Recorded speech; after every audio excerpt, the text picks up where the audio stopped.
уважно. Що дівчинка тримає в руках? Що тримає? Сірники, так? А чи знаєте, ви можете користуватися без дозволу дорослих сірниками? Це безпечно? Безпечно? Хіба можна користуватися без дорослих сірниками? Не можна, тільки з дорослими можна сірничками користуватися. Тому, як Мирослав писав, який вже ставимо на картинку? Червоний, так? Це небезпечно, не можна користуватися сірниками без дорослих. Так, Всеволод, давай ми подивимося, що в тебе. Що зображено у Всеволода? Яка картинка? Мачо, Софійка, Матвій.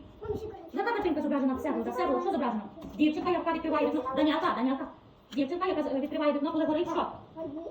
Правильно вона робить, щоб видихався не пар, а дим? Правильно робить? Треба, щоб видихався, чи треба, щоб був в кімнаті? Видихався. То що дівчинка зробила, Даніела?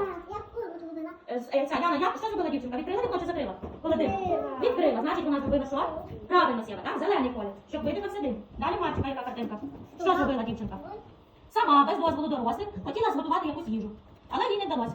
Каструлька з їжею впала, тут горить вогонь, і вона могла поранитись, спектися, по-перше, каструлькою, і тут могла здійнятися пожежа. Правильно зробила дівчинка, Марчик? Ні. Неправильно, значить, який колір обираємо? Молодець, так, червоний. Так. Софійка, що в тебе зображено на картинці? Що дівчинка робить? Яна? Не зачекаємо. Що дівчинка робить? Ілюша, що дівчинка робить?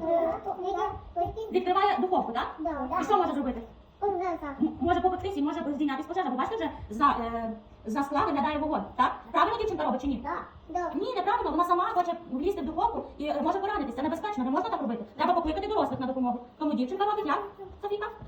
Неправильно. Матвійку, давай ще тебе подивимося, яка картинка. Що дівчинка робить? Що дівчинка робить? Що робить дівчинка? Дівчинка варить без дозволу їжу. Так? Палає, фаршу, хай буде фаршу, палає вогонь, тримає шевнячик під рукою і голими руками лізе до гарячої каструльки. Що може зробити?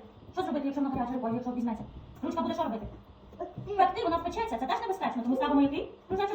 Червоний. Яна, що в тебе зображено? Зачекай, Данило, Яна зображено що? Теж майже пожежа, так? Дівчинка запалила духовку і там вона палає, Марчику. Палає духовка, Марчик. Правильно дівчинка зробила, Ілюша? Ні. Неправильно, небезпечно лізти до електроприладів самим. Тут Даніела що зображено? Ага, тут запалився, палає вогонь і дівчинка поранила пальчика, так? Спекла. Можна так робити? Самим? Ні, тому ставимо яке кільце? Яке? Червоне. Яна, що там? Пана картинка, тримай, Матвій. Ілюша, давай ще тебе подивимося. В тебе гарна картинка, на якій зображено що? Плитка і відкрите віконечко, так? Так. Тут ніякої небезпеки немає, правильно? Ніхто нічого не робить, все добре. Просто плитка і відкрите віконечко. Тому ставимо який? Який колір? Зелений. Правильно, зелений. Так, ага, Мирославкою ми закінчили все. Отже, діти, ми з вами пограли в гру безпечно, небезпечно. Запам'ятайте, що самостійно до електроприладів лізти не